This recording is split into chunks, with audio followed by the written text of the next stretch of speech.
Boards have high expectations for CEOs, but what do directors truly want beyond the numbers and reports? Welcome to BoardVision, the official podcast of the NACD, the National Association of Corporate Directors. We share perspectives from leading corporate directors and explore what makes boards effective, including how they can help companies prepare for the future. In this episode, Wayne Peacock, Vice Chair of the Elizabeth Dole Foundation and the former CEO of USAA, and Dona Young, a director on the boards of USAA, NACD, and Spahn Rose, speak with NACD Director of Governance Content, Mallory Bucher. Peacock and Young served as co-chairs of the NACD 2025 Blue Ribbon Commission report on strengthening the board-CEO relationship. Together, they unpack what directors expect from CEOs. They also discuss how to establish and maintain trust and why steady leadership matters most when the stakes are high. Have you heard about the benefits of NACD's certification program? Today's boards operate in a dynamic and rapidly evolving world. The National Association of Corporate Directors provides directorship certification that sets the standard for high-impact board directors. It's more than certification. This is the premier program, preparing directors to successfully navigate an increasingly complex business and governance landscape. NACD's directorship certification will enable you to demonstrate commitment, deliver confidently, and create real value for your organization. Learn more and apply today at nacdonline.org. And now, your host. Donna, from a board's perspective, what really builds trust and confidence in a CEO? Beyond the numbers and the reports and, what you see on the screen during the board meetings. Well, I think, Mallory, it starts with what the board really wants is a partnership with the CEO. And I think that notion of partnership is at the heart of this year's Blue Ribbon Commission report. First of all, it's incumbent upon the CEO to bring the board along on the journey. And that means being highly communicative, sharing the good, bad, and the in-between, seeking input and advice, being open to listen, being transparent no matter what is happening. And I think it also, of course, is supported by ensuring that there's alignment between the CEO and the board in terms of the goals, the objectives, the ethics, and the values of the organization. But it really starts with building a strong relationship and high communication. Wayne, anything else to add to that great list? Well, I would start and say ditto, because I think Donna brought a great word out, which is partnership and building trust. And that happens because you have great behaviors that support it, whether it's the board or the chair with the CEO or vice versa with the CEO and the board. Building those practices, being transparent, I'll just say the good, the bad, and the ugly as opposed to the in-between. But really having the courage as the CEO to bring forward the news, whatever the news might be, goes a long way to establishing a level of trust that the board knows they can count on you to tell it to them straight no matter what's happening. I think Wayne just brought up something that's also quite important. We underestimate the importance of a CEO being willing to show vulnerability and exhibit humility. A board does not expect the CEO to have all the answers all the time and does not expect things to go perfectly all the time.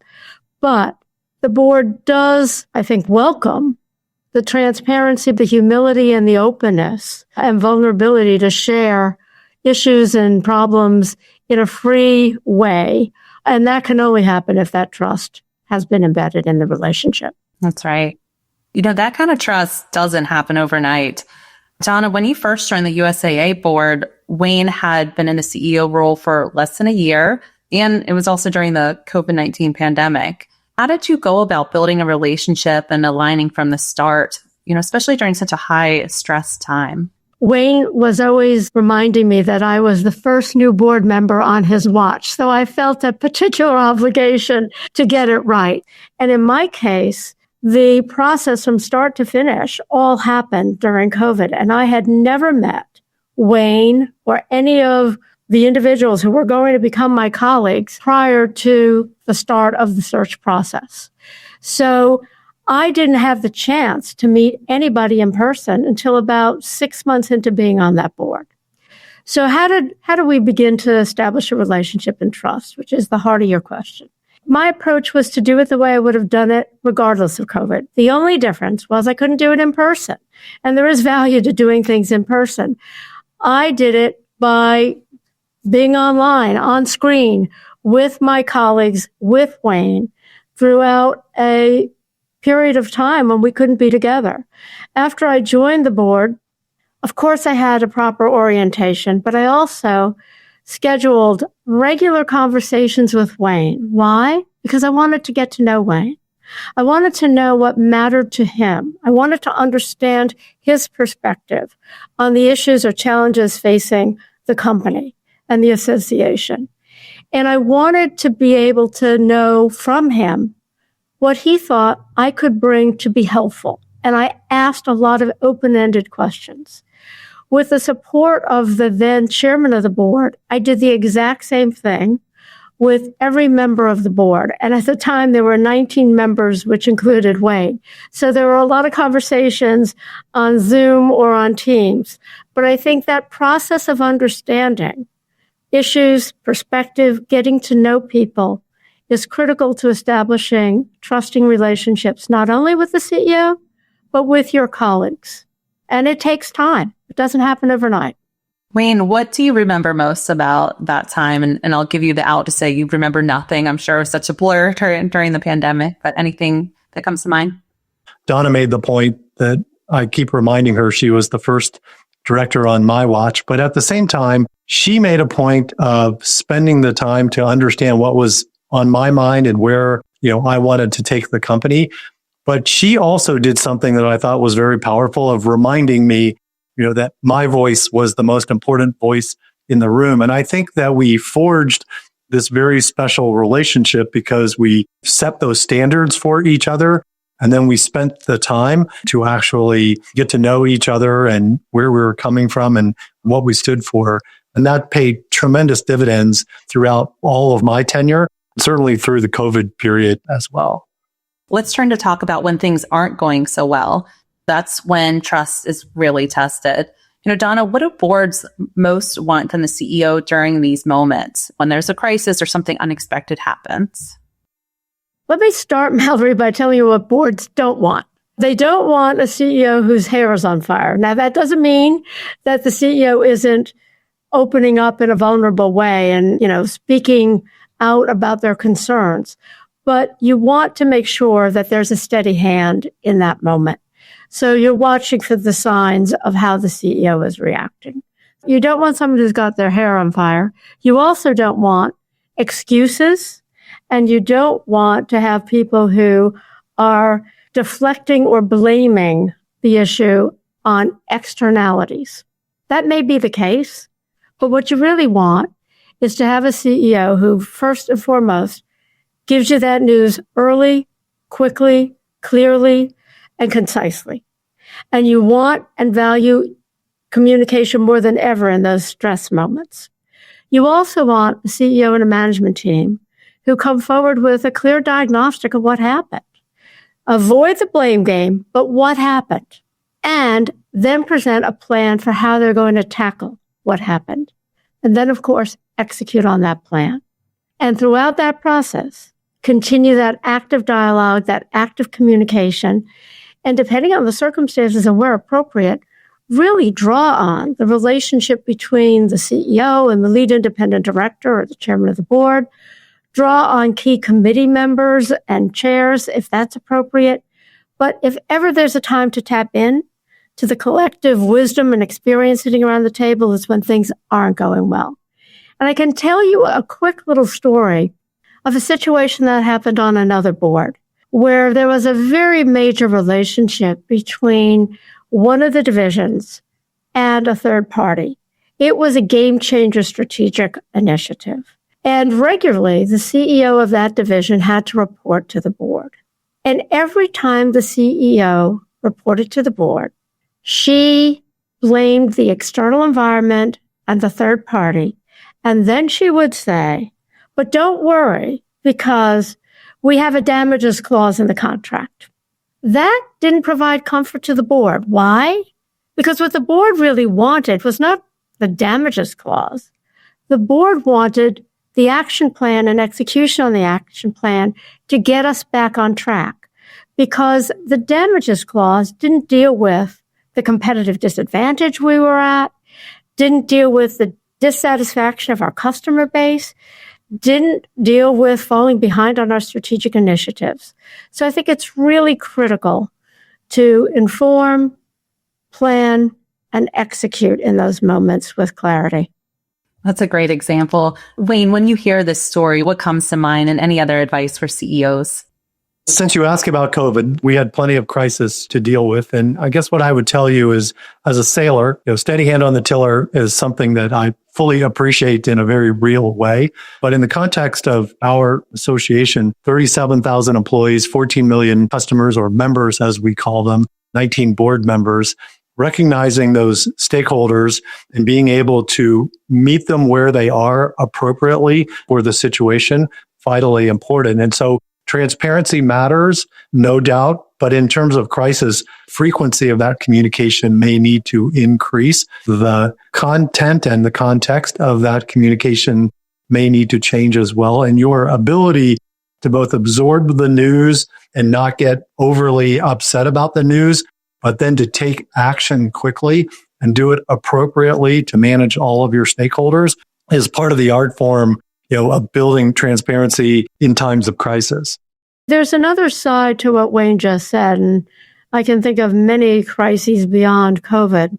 When things are really tough, it's important for board members to recognize that they're expected to be available, even at inconvenient times. And one of the most important parts of being a board member is to be available, to be responsive. Just as Wayne described from a CEO's perspective, the frequency of communication, having to act quickly, so too does the board. And I think that's an important reminder to all of us, if we truly want to be good partners to each other. So you clearly have a strong relationship when you work together at USAA, but I expect that means it didn't mean you didn't agree. So Donna, can you share a story about when you and Wayne may not have seen eye to eye on a decision that he made as a CEO? Absolutely. And he didn't always agree with me. Just one? Just one. I'll just do one. Because it's a good reminder of the kind of healthy tension dynamic that happens when you have trust in a relationship, right? Here's an example. Wayne, as he was hiring senior leaders, would often tap into a couple of board members to be part of the final interview process, particularly at the executive leadership team level. And I was fortunate to have him tap into me on several occasions, and I felt it was an honor and a privilege to be part of that. There was a time when I did that, and Wayne called me, as I remind him from time to time, inconveniently on a Sunday morning as I was getting ready for church, but being patient and being responsive, I gave him my advice and my recommendation. And there was candidate A, candidate B. I preferred candidate A. And then when I listened to Wayne, it was clear to me he preferred candidate B. And what I said to Wayne, and I meant it sincerely, and I lived by it. I said, Wayne, this is your decision to make. It's your call. It's someone who's going to be reporting to you on your team. I'm providing you my perspective as input, but you need to make the decision. And when you do that, I will support you 100%, and this conversation will go nowhere else. I think what's important about that discussion is that it underscores the need for board members to understand decision rights. There are decisions that are certainly within the purview of the board, but there are decisions that are clearly within the purview of the CEO. And understanding the difference and understanding that in some of those decisions that are within the purview of the CEO, you're being asked for input, but it's not your decision, makes all the difference in the relationship. Wayne, what's your side of the story? Well, for the record, I did ask if she was available on Sunday morning. But look, here's how I think about this. Donna gave me great advice that day, and I gave her feedback on what was important to me. And she created the space to say, look, take my feedback, but make the right decision. But what she also did was give me feedback. If you're going to pick the person that you want to pick, here's a couple of things that I thought about that you might want to add into your onboarding and coaching for this particular executive, which actually then helped me in my onboarding of that executive. So there was real value in the process and the outcome, but it was also one of those trust building exercises that she was willing to give me feedback. And I had the courage to say, thank you, but I'm going to go in a different direction. And each of us respected that. And it just strengthened our relationship. There's a postscript to this story that I want to add. Several months went by. This particular executive was in position, in role. And after a board meeting, or during a break during the board meeting, either way, I said to Wayne, when you have a minute, I want to share something with you. So he said, about what? And I said, about so-and-so. The blood drained from his face because he thought, this is going to be the moment. And it was the moment. It was the moment for me to acknowledge he was right and made the right choice. And so I think this two-way relationship requires reciprocity in terms of acknowledging the other person's perspective. And when your views were taken into account, but were not dispositive, and that's okay. And to affirm he made a great choice, and he did. Yeah, and Mallory, maybe what could have happened in situations like this, and I think it's important that we brought out an example. I could have said, you know what, the board member wants to do X, so I'm going to do it, but I don't like doing it. And then you create a level of resentment or actually erosion of trust, and the courage to stand up and say, thank you for the feedback, but I'm going to do what I think is the right thing was sometimes hard to do, but vitally important, because the opposite of that can actually, destroy trust over time. When should a CEO start to get concerned? Donna, what are some early warning signs that a board might be starting to lose some confidence and trust might be eroding? Yeah, I think the yellow flags occur when a board is continuously digging into much more detail than is required, or continues to revisit a conversation and a decision that was reached. Those, to me, are warning signs. And they're warning signs that I believe both the CEO and the board need to pay attention to. And this is where the relationship between the lead independent director, chairman of the board, and the CEO are really critical. Because in those moments, what I think should happen is that there should be a timeout called. Literally a timeout called. And the board should visit and consider what's causing us to behave this way. What is it that we're not happy about? What is it we're not satisfied by? And how should we approach that in a constructive way, rather than let it continue to fester and erode the relationship, erode the effectiveness of both the board and the CEO? And by the same token, the right conversation between the chairman of the board and the CEO should reflect on what is it that the CEO is feeling, how are they reacting, and what perhaps do they need to consider doing differently.